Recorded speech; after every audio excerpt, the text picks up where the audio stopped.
worries. एक हरे भरे तालाब में दो बहुत अलग दोस्त रहते थे। एक कछुआ जिसका नाम था धीरू और एक मगरमच्छ जिसका नाम था मगरू। धीरू शांत स्वभाव का था और अपनी धीमी गति से जीवन का आनंद लेता था, जबकि मगरू बहुत फुर्तीला और थोड़ा घमंडी था। शुरुआत में मगरू को धीरू की धीमी चाल पर बहुत हंसी आती थी। वो अक्सर धीरू को चिढ़ाता था और कहता था, अरे धीरू, तुम तो इतने धीमे हो कि तुम्हें एक जगह से दूसरी जगह जाने में ही पूरा दिन लग जाएगा। धीरू बस मुस्कुरा देता और अपनी धुन में रहता। प्रतियोगिता की शुरुआत। एक दिन मगरू ने धीरू को एक प्रतियोगिता के लिए चुनौती दी। चलो देखते हैं कौन तालाब के उस पार सबसे पहले पहुंचता है, मगरू ने अपनी बड़ी बड़ी आंखें चमकाते हुए कहा। धीरू ने सोचा और फिर मान गया, ठीक है मगरू, देखते हैं। प्रतियोगिता शुरू हुई। मगरू अपनी पूरी ताकत से तैरने लगा, पानी में तेजी से आगे बढ़ता हुआ। उसे पूरा यकीन था कि वह आसानी से जीत जाएगा। धीरू अपनी धीमी और स्थिर गति से तैरता रहा। मगरू आधे रास्ते तक पहुंच चुका था जब उसने देखा कि तालाब के बीच में एक बड़ा पेड़ गिर गया है, जिससे रास्ता बंद हो गया है।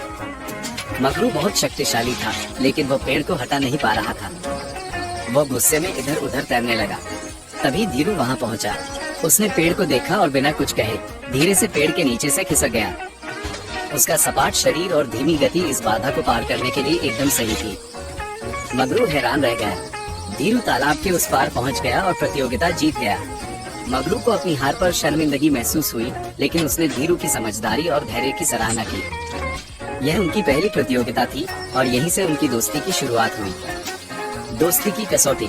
कुछ दिनों बाद तालाब के किनारे एक बड़ा तूफान आया। तेज हवाएं चल रही थी और भारी बारिश हो रही थी।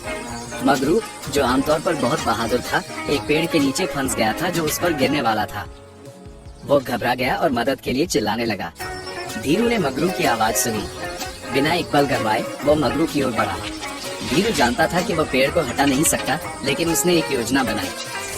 उसने मगरू को धीरे धीरे अपनी ओर खींचने के लिए अपनी मजबूत गर्दन और पैरों का इस्तेमाल किया। उसे पेड़ के गिरने से पहले सुरक्षित स्थान पर ले आया। मगरू सुरक्षित था और उसने धीरू को धन्यवाद दिया। धीरू, तुमने मेरी जान बचाई। मैं तुम्हें कभी नहीं चिढ़ाऊंगा। तुम मेरे सबसे अच्छे दोस्त हो। नए रोमांच और सीख। उस दिन से धीरू और मगरू सबसे अच्छे दोस्त बन गए। वे अब प्रतियोगिता नहीं करते थे, बल्कि एक दूसरे की मदद करते थे।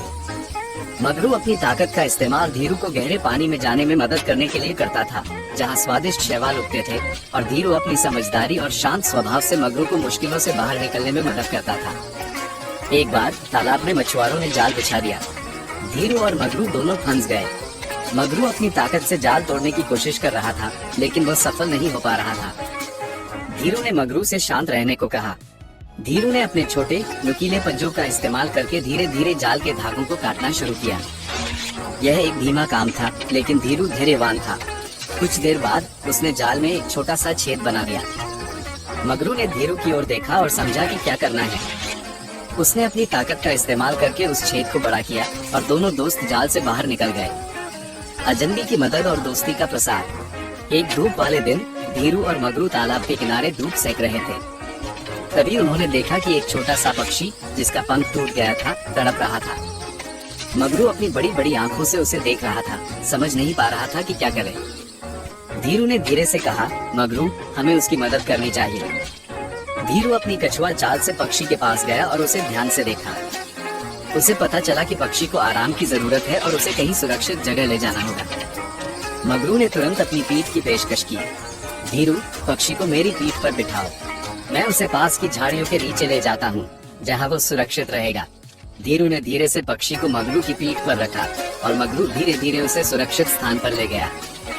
उन्होंने उसकी देखभाल की जब तक वो ठीक नहीं हो गया और उड़ने के लिए तैयार नहीं हो गया। नई चुनौती, सूखे का सामना। एक बार तालाब में सूखा पड़ने लगा। पानी का स्तर तेजी से नीचे गिर रहा था और तालाब के जानवर परेशान थे। मगरू, जो हमेशा पानी में रहने का आदी था, बेचैन हो गया। उसने कहा, धीरू, अगर पानी सूख गया तो हम क्या करेंगे? धीरू ने चारों ओर देखा और एक उपाय सोचा। मगरू, मुझे याद है कि तालाब के उस पार एक और छोटा तालाब है जिसमें हमेशा पानी रहता है, लेकिन वहाँ तक पहुँचने का रास्ता बहुत पथरीला और मुश्किल है। मगरू ने अपनी शक्तिशाली पूंछ से रास्ता बनाने की कोशिश की, लेकिन पत्थर बहुत बड़े थे। धीरू ने कहा, मगरू, तुम अपनी ताकत से पत्थरों को थोड़ा थोड़ा हटाओ और मैं अपने सपाट शरीर से उनके नीचे से रास्ता बनाता हूँ। दोनों ने मिलकर काम किया। मगरू बड़े पत्थरों को खिसकाता और धीरू छोटी दरारों में घुसकर रास्ता साफ करता। धीरे धीरे उन्होंने एक मुश्किल भरा रास्ता बना लिया। तालाब के दूसरे जानवरों को भी धीरू और मगरू की योजना पसंद आई। मगरू ने सबसे छोटे और कमजोर जानवरों को अपनी पीठ पर बिठाया, जबकि धीरू ने बाकी जानवरों को सुरक्षित रास्ते से चलने में मदद की। सभी जानवर उस छोटे तालाब तक सुरक्षित पहुंच गए, हमेशा के लिए दोस्त। इस घटना ने उनकी दोस्ती को और मजबूत कर दिया। वे समझ गए कि ताकत और धैर्य, गति और समझदारी, ये सब मिलकर किसी भी चुनौती का सामना कर सकते हैं। धीरू और मगरू खुशी खुशी तालाब में रहने लगे, एक दूसरे की मदद करते हुए और एक दूसरे के साथ खेलते हुए। वे सिर्फ दोस्ती नहीं, बल्कि तालाब के सभी जानवरों के लिए प्रेरणा बन गए। उनकी कहानी बताती है कि दोस्ती में कोई भी अंतर मायने नहीं रखता, जब तक दिल में प्यार और मदद की भावना हो। बच्चों, इस कहानी से हमें ये सीख मिलती है कि हमें कभी किसी को छोटा या कमजोर नहीं समझना चाहिए। हर किसी में कोई न कोई खास बात होती है और सच्ची दोस्ती में हम एक दूसरे की ताकत का सम्मान करते हैं और एक दूसरे की कमजोरियों में सहारा बनते हैं। RS Fragments Store